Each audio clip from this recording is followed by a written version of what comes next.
Whether your cuisine of choice is Mediterranean, continental, or Asian, Lagos is brimming with a plethora of restaurant choices and an army of enterprising Lebanese business owners who are taking this industry and city by storm.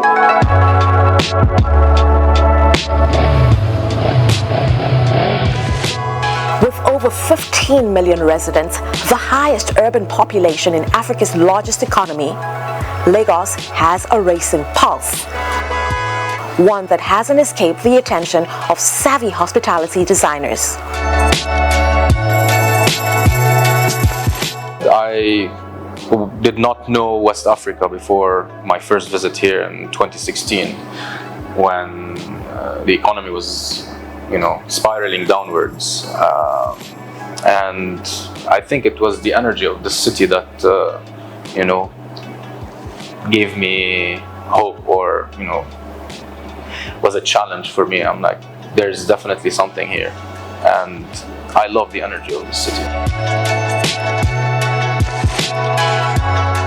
Lagosians are very welcoming people, and they use the word welcome every single day, all the time, morning to night. You go, you see someone, they say, hello, well done, welcome, So hospitality is part of it's in the DNA of Lagos, at least, and I'm pretty sure of Nigeria.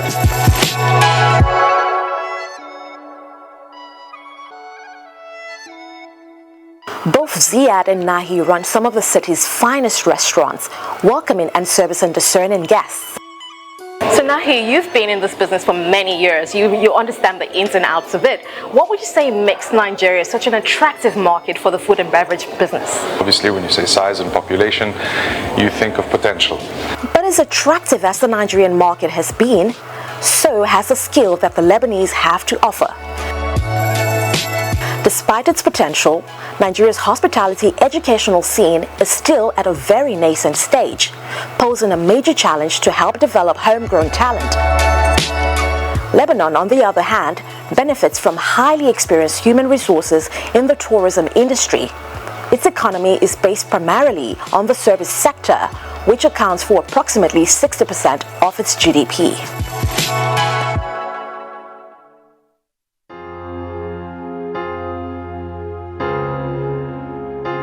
But as recent as October 2019, when the anti-establishment revolts first broke out in Lebanon, F&B Ventures suffered a severe drop in customers due to a lack of solvency amongst locals. Majority of outlets closed down during the worst days of the protests, leaving a negative impact on businesses.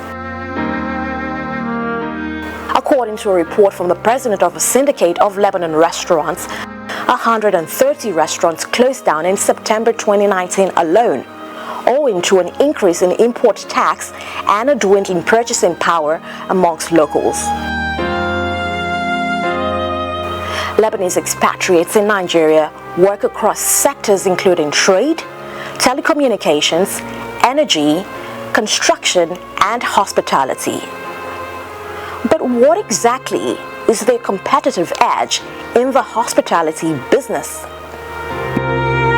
In our culture, historically, we're a small country, a very large coastline, so we've been open to trade and communication within the Mediterranean basin for centuries. We're surrounded by much bigger countries, and so naturally the service industry, specifically tourism and hospitality, developed because of that. So we didn't have a strong industry because of the size of the country, the geography, it's mountainous, etc. And it was much cheaper for other countries around us to have these sectors developed.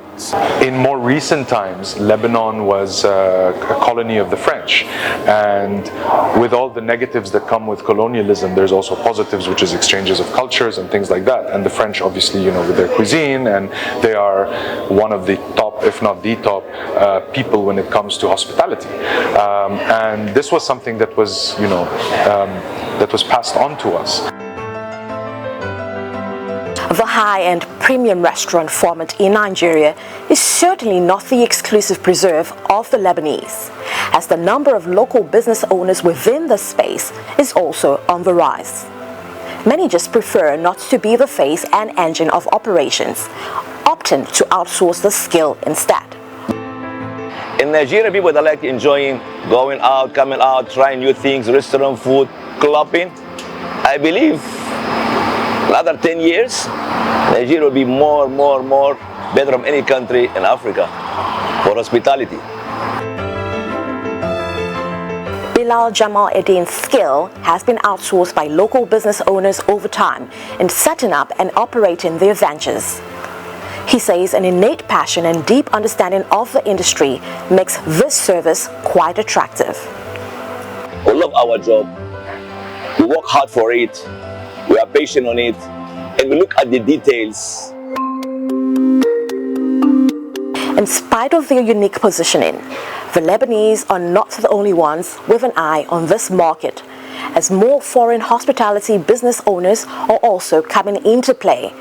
And while the infrastructural challenges of operating in a market like Nigeria would differ from that of South Africa or Kenya, it is noteworthy that Nigeria is still a preferred market amongst foreign players. Suppose I come in for 1 year, as a consultant, chef, Wanna be honest to you, after 1 week I really want to run away from Nigeria, because the industry was not to develop, So you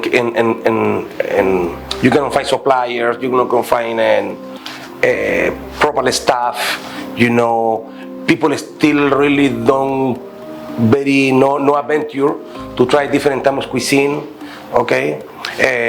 This kind of power supplier, things like for me was new, what is this big generator doing here? Things, like that, like you think is supposed to need to be here, there was not here, Christian chose to study the market a bit more and today runs operations across Lagos and Abuja, Nigeria's capital city. But as other business owners will agree, it hasn't come without its challenges. Back on the days, if we have 2 hours per light here, we make a party, 2 hours per week. Oh, 2 hours NEPA in this week, oh, nice. Now, literally we have 10, 12 per day, and now it's getting better. Power supplier. So most of the people working in hospitality here, is just working because it's a job, okay? But if you can find another job with 10,000 naira more, I want to move. No matter if it's a cook, as a waiter, as a barman, they just move it, There's no full-rounded hospitality degrees like you would see it Switzerland or in Lebanon or many other countries, obviously. So this is one challenge from the staffing perspective. Another challenge would be the supply chain. We have serious hiccups when it comes to the supply chain. The continuous flow of what you need is always compromised.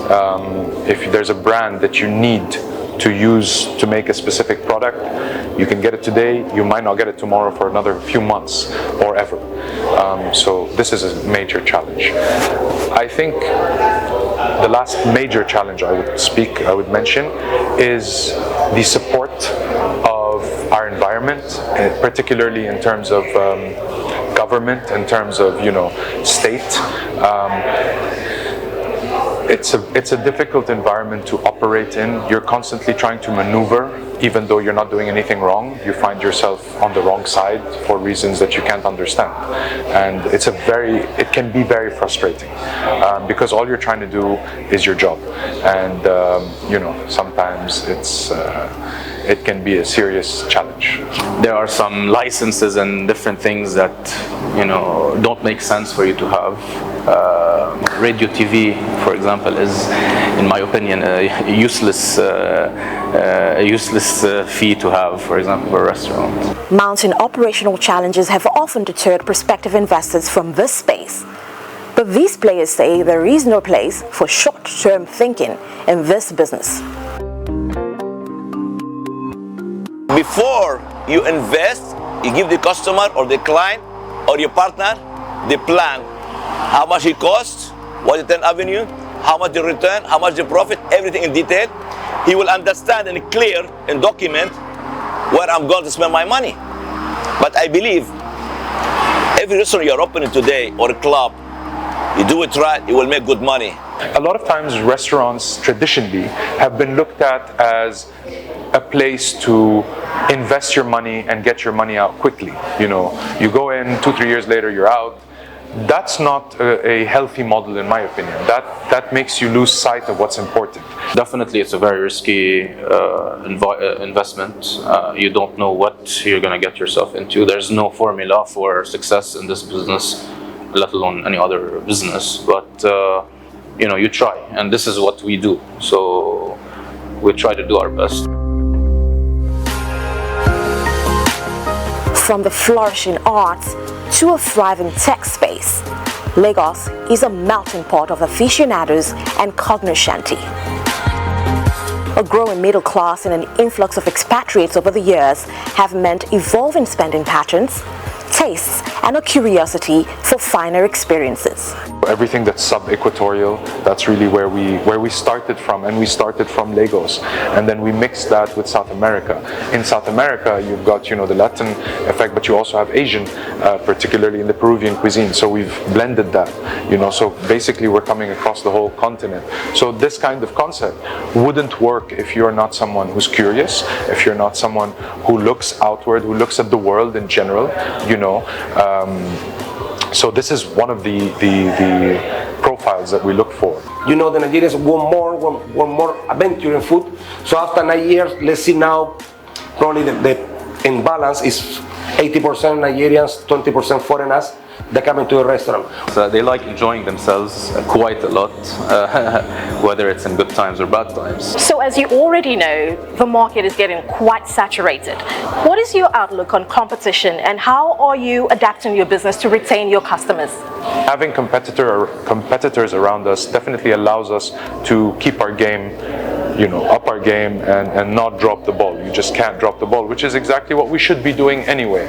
And it reminds all of us that, you know, at any point, if you're not careful, you will lose your spot. I see some people like copy each other to competing to try to, I don't know, to be the more bling bling restaurant or more lighting, things like that. And I think they're making a terrible mistake because they invest a lot in this, but they don't invest a lot in the food, and then they put the price so higher because they need to recover in the invest. If more restaurants open, it will allow more farmers to spring up from around Lagos. You know, I don't know. Maybe somebody from the government will fix the road between here and Jos. In this way, we wouldn't have to fly our strawberries with internal airlines from Jos to here.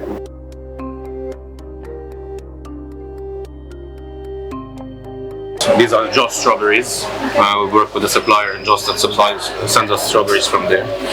These are Nigerian mangoes, so the ice cream is made from scratch here. We don't use any premixes or emulsifiers. Even the milk, actually.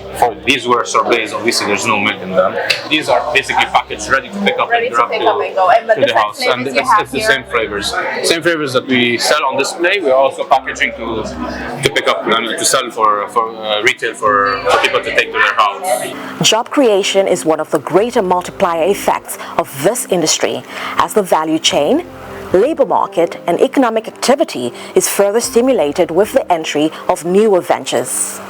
We currently, as a company, we employ over 200 people, over 200 Nigerians, and we're very proud of that. And we're working on another project soon, and we're hoping to employ even more. We have a lot of our waiters or even cooks that are studying in university, different disciplines. With the customers, with the staffs, with your business line, with your stock, in, out, cash flow, account department, to the end.